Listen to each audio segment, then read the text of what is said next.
l'entrée en lice des deux équipes. Le top 4 en ligne de mire pour le FC Fleury 91 et le maintien pour les Marseillaises. C'est le programme et l'objectif de ces deux équipes pour cet après-midi. On va tout de suite se pencher sur la composition du FC Fleury 91, Namnata, avec un 4-2-3-1 qui est classique, mais quelques petites évolutions, avec notamment Ikram Sidi Moussa. C'est ça. Sera en meneuse de jeu. C'est ça, la numéro 10, c'est une jeune joueuse qui pourra amener sa fougue, sa jeunesse, comment je pourrais dire ça, elle a une petite magie dans le pied, donc on aura l'occasion de le voir, donc ça va ramener de la fraîcheur. Après, on reste sur du classique, un 4-2-3-1. Émile Laurent décalé sur le côté, Kamchik en pointe. Certainement, ça va beaucoup permuter entre les trois de devant. Donc j'ai hâte de voir ce que ça va donner. Le 11 de départ des Marseillaises avec un 4-1-4-1 assez classique, organisé par Corinne Diac. Quelques petites améliorations quand même dans l'effectif par rapport à mercredi soir, avec notamment la titularisation dans le couloir gauche de la défense de la Marocaine Inès Bida. Bida, oui. Comme tu as pu me le dire en off, c'est Ninon qui s'est blessé au niveau de la mâchoire, donc Kezami qui rentre dans l'axe, parce qu'habituellement Kezami c'est la latérale, donc en espérant qu'elle aille mieux aussi. Sinon on reste sur du classique, c'est cohérent, elle reste Baminga sur le banc, Jenny Perret qui revient dans le 11, dans l'entrejeu aux côtés de Margot Lemuel. Et Naomi Bamenga qui en fait les frais et débutera donc sur le banc. Et en effet, très bien vu, Namnata, c'est Ninon Blanchard qui s'est blessé à la mâchoire mercredi soir face à Saint-Etienne. Plus de peur que de mal, mais par précaution, elle n'est pas dans le groupe ce soir. Et c'est donc Kezami qui glisse dans l'axe de la défense et Gbida latéral gauche. Voilà pour les compos des deux équipes. Et dans quelques instants, le début de ce match de la 13e journée d'Arkema Première League. J'étais en train de scruter s'il y avait bien 500 personnes. J'ai compté, c'est le cas. C'est parti, 13e journée d'Arkema Première League. Le FC Fleury 91 a envie de regoûter à la victoire après 3 matchs sans succès en championnat face à des Marseillaises qui ont envie d'enclencher une dynamique positive avec Tess Laplacette, la capitaine marseillaise. Mais en attendant, c'est une action pour Fleury avec Monique Ngok qui trouve sur le côté droit Emeline Laurent, désaxée à droite, le petit crochet avec de la réussite, le centre en retrait pour ensuite la frappe de Jorena et la parade, la première parade. Eh bien, elle est là, la première occasion pour Fleury et Margot Chor qui veillait au grain.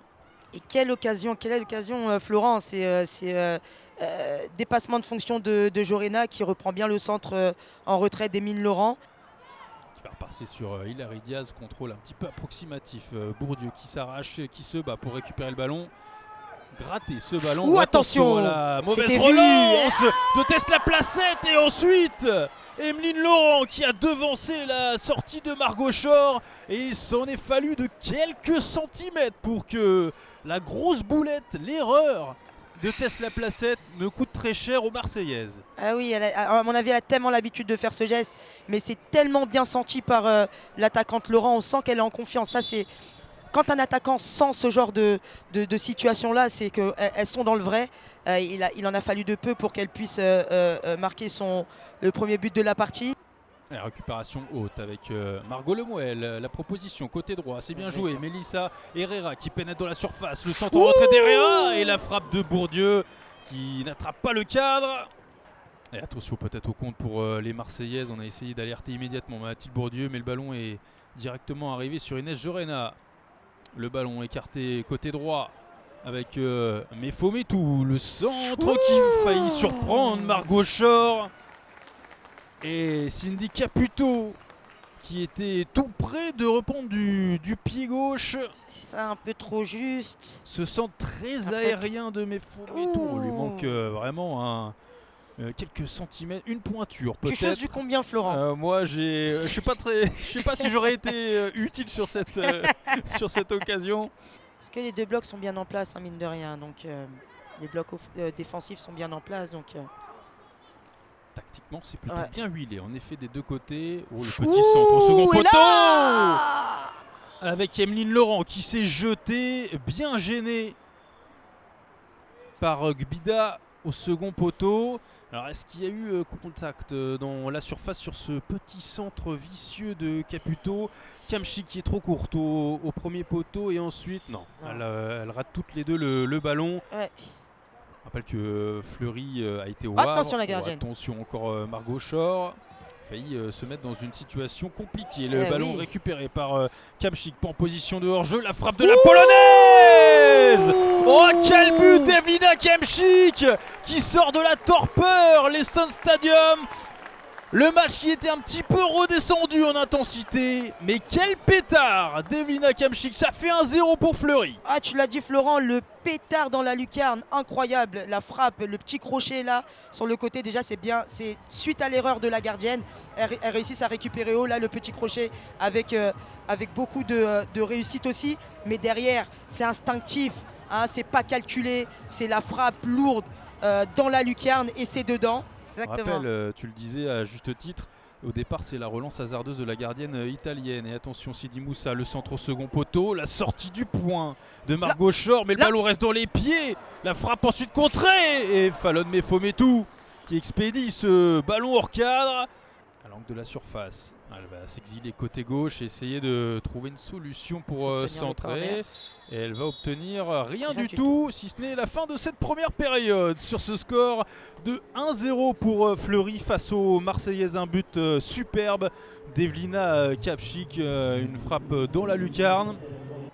Chosnot qui écarte sur Kamchik, la buteuse du jour. On retrouve Charlotte Fernandez qui va se mettre sur son pied droit. Le centre qui touche l'équerre de Margot Shore qui avait encore mal jugé la trajectoire de la balle. La chaleur sur la cage de l'Olympique de Marseille.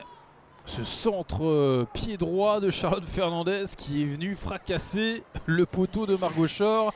Jenny Perret qui s'est débarrassée de son adversaire. Mathilde Boudieu qui va écarter côté droit avec Herrera qui tarde la frappe, le poteau. Et Jody Brown qui peut récupérer le ballon si finalement le centre en retrait. Renvoyé ensuite par Hilary Diaz. Et ben la voilà, la très grosse occasion pour les Marseillaises.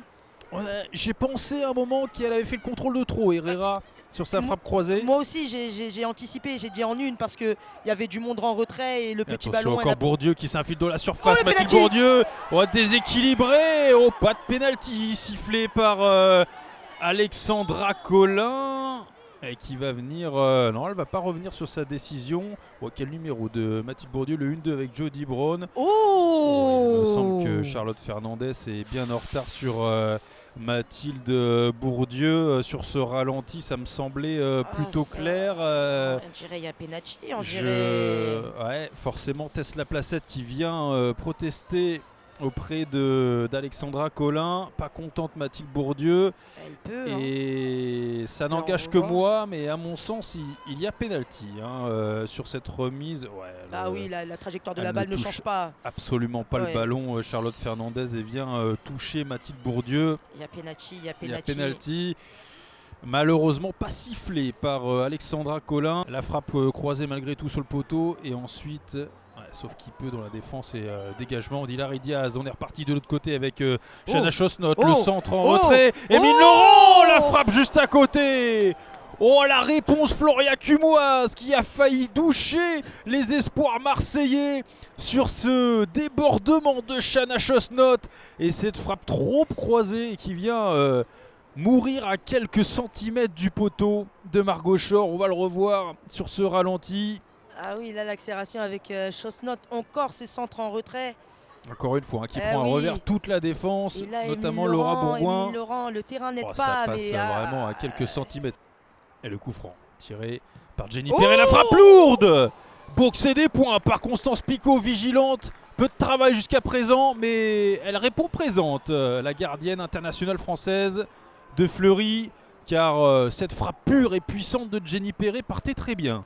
Attention, ne pas la perdre là. Les pinceaux et elle perd le ballon. Et attention avec les Marseillaises qui s'infiltrent dans la surface. Peut-être avec la frappe ensuite de Margot Lemuel, repoussée du pied par Constance Picot. Et ensuite le centre complètement raté. La percée, mais la détermination de Margot Lemuel et la frappe premier poteau rasante.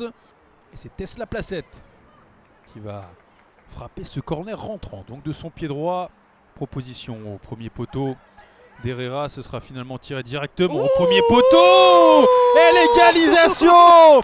On était en train de le dire, si dans le jeu ça ne vient pas, pourquoi pas sur un coup de pied arrêté? Et l'OM égalise à 3 minutes de la fin, un but partout. Un corner visiblement direct. Corner rentrant, lecture de trajectoire particulière, je sais pas s'il y a quelqu'un qui l'a dévié. Alors on va revoir qui c'est qui a touché ce ballon au premier poteau. Est-ce qu'il est touché? Et non, c'est une erreur de Constance Picot. Alors est-ce que ce sera un contre-Socan ou attribué à Tess Laplacette directement? Ça c'est la question. Certainement attribué à Laplacette, il n'y a personne qui la touche. Personne la touche, c'est cadré. Pour moi, ce serait accordé à Tess Laplacette et pour la beauté du geste de toute façon. C'est ça. En tout cas, pour l'instant, on l'accorde nous à Tess Laplacette. C'est ça. En tout cas, le premier but cette saison en championnat de Tess Laplacette fait beaucoup de bien aux Marseillaises. La capitaine qui a pris ses responsabilités, c'est le deuxième en plus, non? C'est le deuxième.